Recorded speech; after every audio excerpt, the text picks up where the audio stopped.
Ladies and gentlemen, my name is Dan, the voice behind ThatKaitoDan, and welcome to the newest of my RWBY Vol.3 reviews. First off, I want to give a quick shout out and point you all towards a friend of mine, Aria, who's recently starting a video series here on YouTube on a brief history on the Final Fantasy games. It would be awesome if you would check it out and give her all the best for this new project of hers. Links to her channel in the description down below. Also, in some big RWBY news, Rooster Teeth recently dropped the early access release for RWBY Grim Eclipse on Steam, so go and check it out. It's still being worked on, but it looks a ton of fun, and I really wish I had some money to spend on it myself. Soon, Dan, soon. Back to things here though, and now we're done with the second World of Remnant episode and into the doubles round of the Vytal Festival Tournament. And after a strong debut for Winter, a clash with Crow, and developments in many plans being made, do I feel that this new episode kept up the amazing run that the volume is on so far. Before we start, of course, there's going to be a spoiler warning for those who haven't seen the episode, and now let's kick off looking into episode 4 of Volume 3, Lessons Learned. The episode opens on Emerald and Mercury, set to fight Coco and Yatsuhashi, just in time as well to see the reveal of the biomes for the fight, which this time out are sectioned off into 4 different themes, most likely because it's a new round, so I suspect we'll get 8 used in the finals. The biomes are City Ruins, a forest, savanna, and a steamy rocky sector. And on the note of steam, things get pretty heated already with a bit of banter between the girls, which also allows us a chance to hear Yatsuhashi speaking for the first time. His voice provided by storyboarder and animator for RWBY, Joe McDonald. Velvet wishes her team well, and the fight is on. Very slowly, as Mercury and Emerald opt for the cover of the savanna's thick grass, prompting Coco to make like Link and start mowing it down. And hey, a brand new vocal battle track, that's pretty kick-ass to boot, and sounds very similar to the style that was used in the last Team Coffee fight track, Caffeine, though we have no word yet on an official title for this song. Coco's fan club cheers her on, but it's clear who has the advantage, as Mercury drops in and instantly makes use of his speed. The guy is so nimble and agile, easily avoiding Coco's minigun fire and wrapping himself in and out of some attacks between the two second-year fighters. Topping it all off, he then opts for a bit of a breakdance move, spinning around like a whirling dervish of trouble and launching some range fire in the process. Though I doubt this is supported by any kind of semblance, more like it's just the spinning motion that he's making. After some more savage kicks, the forgotten gal Emerald pulls a page from Scorpion's book and yanks Coco into the forest, leaving Yatsuhashi on his own. Though given credit, he does get an opening and tries to take advantage of it, and even shows off his own agility despite his hulking frame and giant-ass sword. If only he remembered about the steam vents, getting rocked right into one, blasting right into his face. Coco gets smashed into a tree, and as per the trope, once she sees her glasses are broken, it's no more Mrs. Nice Girl. She starts peppering some fire at Emerald, but M's just making more use of the biome's benefits, hiding in amongst the trees and playing stealthily, making me wonder that if Cinder was able to handpick the brackets, did she also do the same for the biomes? Coco thinks she's got backup in Yatsuhashi, but Oobleck's call on the big guy getting eliminated screams something isn't right. The fashion favoring lass is on her own, and that Yatsuhashi was only a ruse to freak her out. I'm not jumping on the idea as well that it's Emerald's semblance, but rather I think it's Neo having snuck herself into the forest biome and using her illusionary semblance. Again leading credit to the idea that Cinder's team is cheating beyond just choosing the matchups. Poor Team Coffee never had a chance, and Emerald deals the final blow to Coco to claim the win.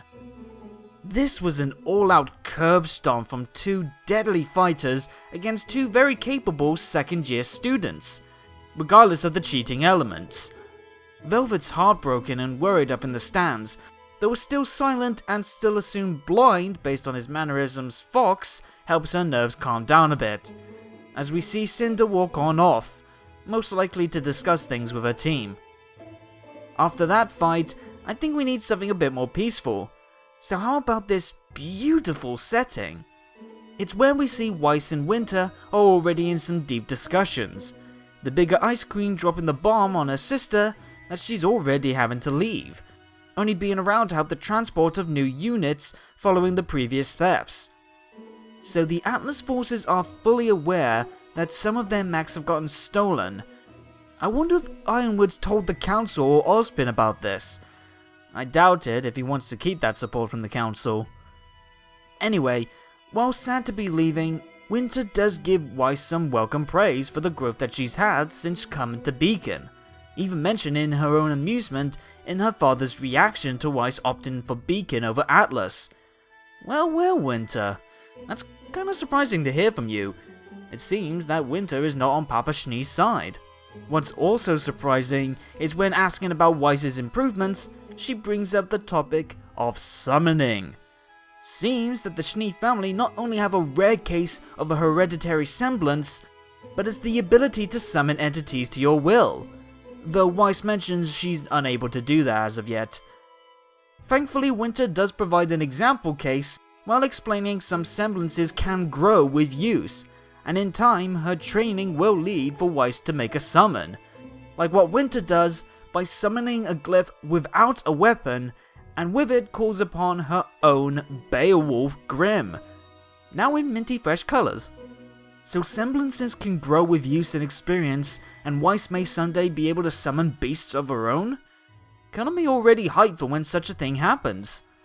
We drop out of this scene for the true battle of the episode, Crow against his nieces in some video games.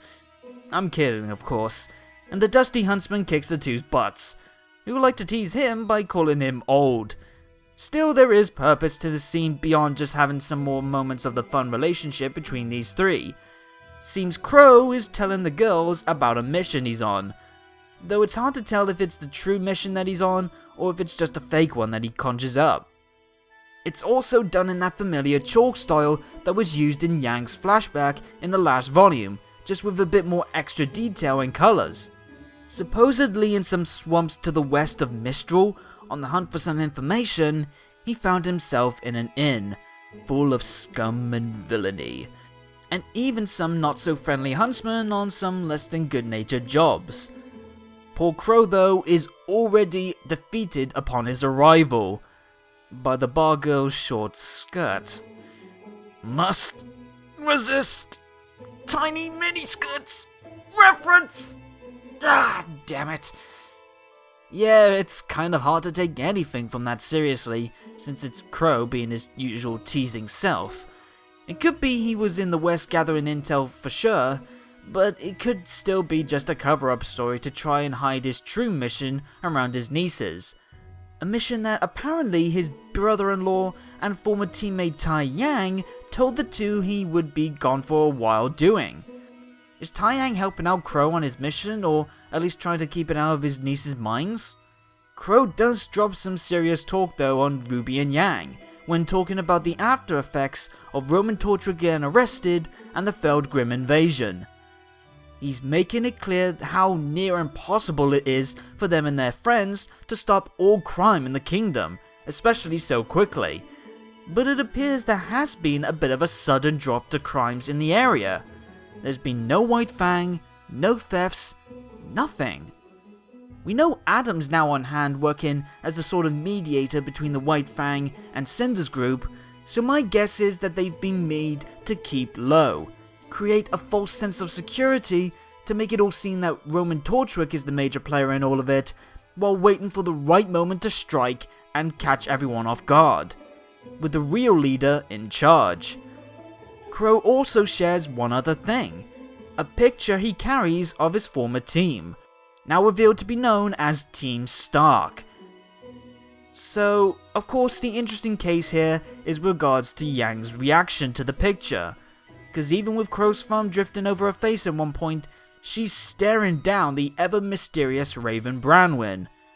Eventually, Crow does catch on to her reaction and pulls her away, so he seems well aware of Yang's hunt for answers in regards to her mother, which actually does make sense since we know he did save her and RWBY as kids when trying to look for Raven. Though of course the question now is, what's Crow's position in regards to Raven's actions? Does he know more than he lets on, or is he unaware of his sister's recent actions? There's also something else to discuss.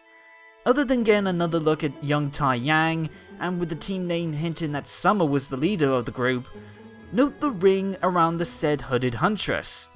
It kinda looks like a glass stain from when you go drinking. Going with Crow's habit, why do I feel he might have rested a glass on the picture specifically at one point to cover up the sight of Summer? Does this hint that he may have started drinking, or at least at some point was drowning his sorrows because of Summer? Call me crazy, but it just feels like too notable a detail for the picture to have for it to just be a random thing. Heck, you can even make out some of those circle bits onto the side, like next to Raven, looking like some teardrop stains. No more time for theories though, as Crow seems to tout Yang's reaction to the picture as a sign to head on out, though he does leave some final words of wisdom. Oh, and look, Swai's back at Beacon as well, and even on Blake's bed. Must be why she's not around much in this episode. Anyway, Crow makes it clear that while he knows that RWBY and Yang can go far as huntresses, they can't think that they're already professionals, or that come graduation, they will have learned all they need. Because the world outside is not kind, and the experiences there will be lessons in their own right. Ending the scene by making it clear that no matter what, they must never stop moving forward. Words of wisdom that kinda sound like what another wise man once said. Back with the Schnees, and Weiss is trying to summon, and from the way she talks, Winter makes it sound like it's summoning defeated foes, like that Beowulf that she has, though I wonder if summoning is limited to just past enemies that's been defeated, or she just might be using the mental image of past victories as an example of Weiss's continued growth. Weiss's attempts falls flat, and earns her another bop on the head from Winter. If it's not obvious by now, Winter is very firm with her teaching style, though it seems to come from her knowing just how stubborn Weiss can be sometimes. A firm hand and pushing the right buttons seems to be the most effective way to get through her head and make the point come through. Certain buttons like saying Weiss should just give up and go on back home to work for Dad. Still, Winter does know it gets under her skin, so she makes sure to calm Weiss down as well. Emotions like anger don't really help with the semblance control.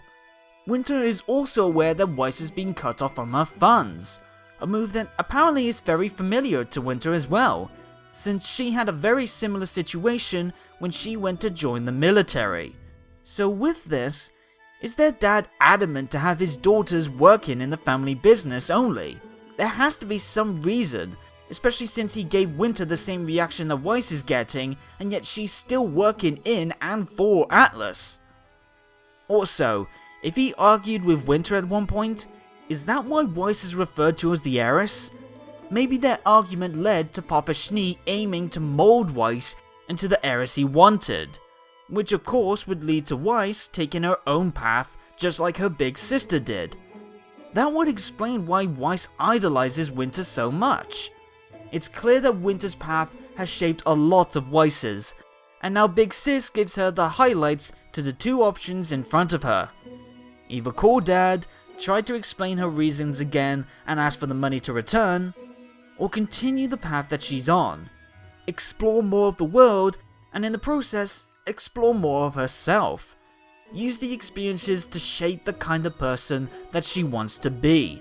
Something she knows she might not be able to do if she's tied to Atlas and her dad. The way that Winter phrases this kinda makes me feel that she'd approve of Weiss going on that last path. She wants Weiss to be happy and continue to grow like she knows that Weiss can do, and with her own experiences, I think she knows the good that it can bring to someone like her. Still though, it's Weiss's choice to make, and she leaves it up to her. especially now as it's time for the two sisters to part. Cue the awkward but rather charming hug, and cue a reprise of Mirror Mirror. I want to explore the song in a bit, but of course I gotta mention one other thing. For we see that next to the symbolic caterpillar of growth, Weiss might be closer to summoning something than she thinks she can, as she called upon a tiny sword. A sword that looks very familiar. In fact, it's dead on the same design of the sword used by the knight seen in the white trailer. Though about that night, when Weiss was trying to summon it, she was reacting to a comment about her dad. So I wonder if there's any connection between him and the knight. Let's look now and compare this Mirror Mirror reprise to the original. In the first one, it felt to me at least very much like Weiss was singing to herself about the fear and hatred she has of the person that she's becoming, and how lonely and sad she is having to lock away the true self. But here in the reprisal, it's almost like she's telling herself that she feels ready to change that, to drop that person who's created by someone else's designs, to become someone that she wants to be and believes she can be. Mirror Mirror Part 2 is basically Weiss's declaration of wanting growth, and the episode ends with her waving off Winter and ignoring her father's call once again, smiling away and feeling okay with her decision. And speaking of decisions, I'm feeling okay with my decision to not need the negative segment again. Cause honestly, I don't have any to speak of again for the second episode in a row. So yeah, let's roll right into the positives. And let's start with the fight, which, my god, is one of the most fluid fights I've seen in the show so far. Not just in terms of the motions of the fighters, especially in regards to Mercury, but also how smooth a lot of the actions flowed from one to another. Fantastic choreography here. The fight was also staged well for a fight with an obvious result. Come on, we all expected Merc and Emerald to win, but the fight was scripted excellently to showcase just how crafty and how skilled the villains are in both their fighting ability and their tactics that they used, and it allowed the fight to work in with the main plot and give it a bit more worth than it would have had if it was just a simple 2-on-2 one-sided fight. Not only were they able to almost win the match before it even began, but because of their dirty tricks, like possibly rigging the biome selection and even sneaking in a third fighter, they dominated a high-level team. The RWBY crew did allow Coco and Yatsuhashi a few moments of positive moves, but they never felt in control, only really just trying to keep up.